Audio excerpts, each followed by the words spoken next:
Hi everyone, Sandeep here from BAMTALKS. Today we'll be talking to Priya. Hey. So Priya is a PT and we basically just wanted to find out a little bit about what she does, how she got into being a PT and everything she's experienced regarding that. So Priya, first question I've got for you is what do you do? How did you get into it?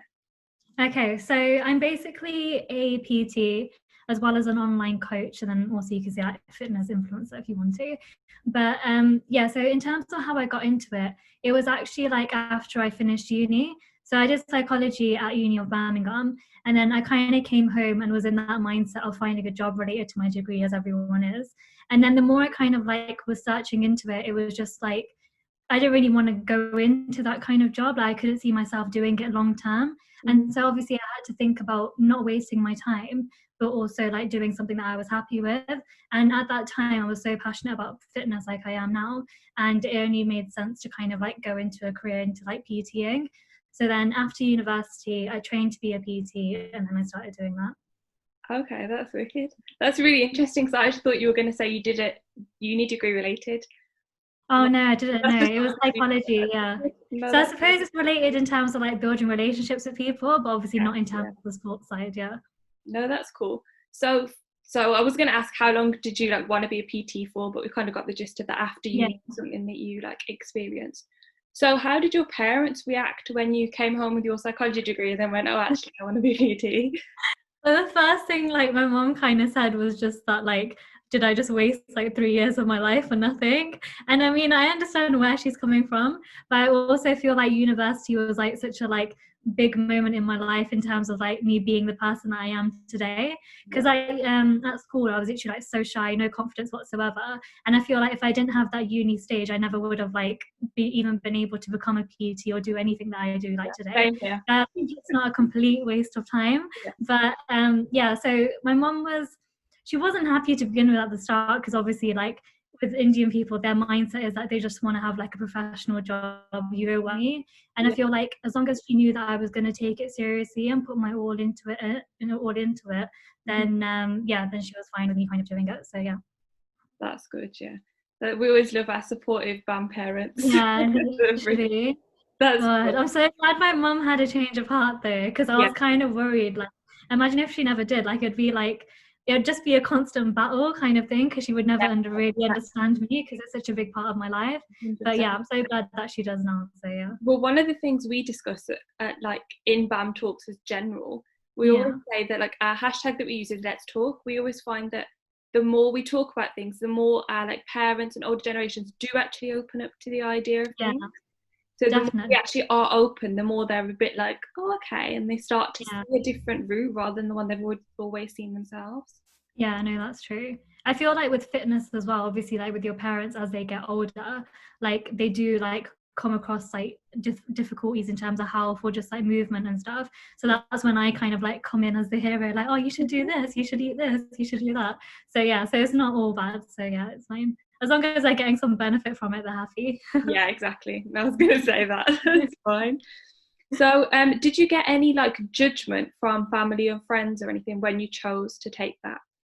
I feel like I did get a bit of judgment in terms of people who kind of knew me as the person as that I was before uni. So Mhm. obviously, like I said, I was really like shy and timid, and obviously to be a PT, you have to be like really confident and outgoing.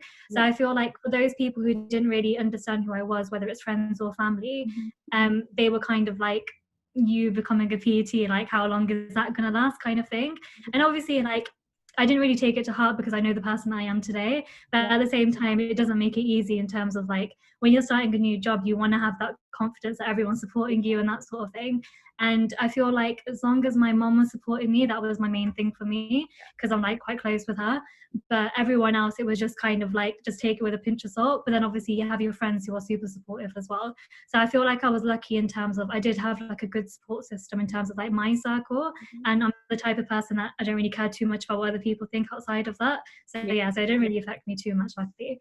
But I know other people who have kind of like gone into being a PT, women, and Asian as well, and they definitely had like a rougher like go at it, because like they have like a whole family where they're like super traditional and they're just not open to it whatsoever. So even if they see that you're passionate about it, they're still not accepting, because it's just kind of like doctor, pharmacist, accountant, like as long as if you're not one of those three, it's just like, what are you doing with your life, kind of thing. And even nowadays, like you still do get that judgment. Like my grandparents from India, like they're okay with it now, but at the beginning they were a bit confused, and I could tell. But obviously with grandparents, they're like really sweet and they don't want to say anything bad to you. But so I think with them as well, they only got on board once they kind of like realized that my mom was on board with it. So I feel like she was kind of like the pivotal thing in terms of making everyone like feel okay about it. So yeah, that's really cool. That's really interesting, actually. So how kind of in your life, like, has British Asianness kind of had, like, has it played a part? What do you kind of like about it and dislike? I feel like in terms of the fitness industry, like specifically, I feel like it was kind of like good that I was British Asian, because I wasn't seeing that like already, and it kind of like made me proud and also like more like determined and motivated to do well, because obviously I wanted to show that we can do it too. Because obviously like you mainly see like whether it's like white people, black people, like whatever, so like as long as they're kind of like in the mainstream, but like it's like Indian people weren't, and it's just kind of like I just wanted to like kind of like, I don't know how to say it. There's a word for it and I can't think of it. Like make a footprint. Yeah. I don't know. Like So represent that, like. yeah, exactly. Yeah. So like be that person who kind of like brings it more into the community. So I feel like from my account, like I have been doing that. Obviously, I've still got a long way to go, but like just to even have that kind of like foot in the door kind of thing. Yeah. So I'm not very good at sayings, but you know what I'm. No, I know what you mean. I know what you mean. No worries. That's really cool though, because like I like have always tried to like train and stuff like that, and I've always really struggled to like follow YouTube videos or whatever. Yeah. Partly because I was lazy, but then also partly because I'm so like BAM driven. Like my mind is like always like in this mindset where I'm like, I want to do stuff that British Asians are doing, and I want to see these people and stuff. So when I came across your Instagram, I was like, oh my god, like, okay, I need to follow this girl. Like, this is wicked. Thank you. It's 100%. But no, to be honest, I do get what you're saying though, because like I get a lot of DMs from other like British Asian girls, and they say they love my account. Like one of the main reasons they love my account is because like I'm relatable. Like they see like themselves in me, and I feel like that's so like not just rewarding, but it's also nice to know that I am like making a difference in where I wanted to make a difference. So yeah. No, exactly, 100%. You are like, it definitely, like, it changed. It made me more motivated to work out. So, oh, like Indian girls do work out. Yeah, exactly. It's like, like, if you can do it, I can do it too. Yeah, it's true. That definitely gave me the like push I needed as well, to be fair. That's so good. What do you kind of dislike about the British Asian community? I feel like the whole judgment side of things, I'd say, like as in, I feel like a lot of people are still quite traditional, and they hold like conventional values in terms of a woman should be doing this, like girls shouldn't be doing that, they shouldn't be wearing this, they shouldn't be saying this. And it's just kind of like, you get loads of DMs, like whether it's from guys, even sometimes from girls as well, which is really sad. Just saying things like, why are you wearing like these kinds of clothes? Don't you have any shame? Your parents must be so proud of you. Like just like stupid stuff like that. And it happens like so often. And obviously when you get it from guys, like you don't really take it seriously, because like sometimes they just look like they're just being bitter because you've aired their DM. But like when you go from like girls, it's like it hurts a bit more, because it's just kind of like girls should be supporting girls. And if anything, like when you see girls doing it that are your age, it's just kind of like, how are you still holding those kinds of values in like today's like world?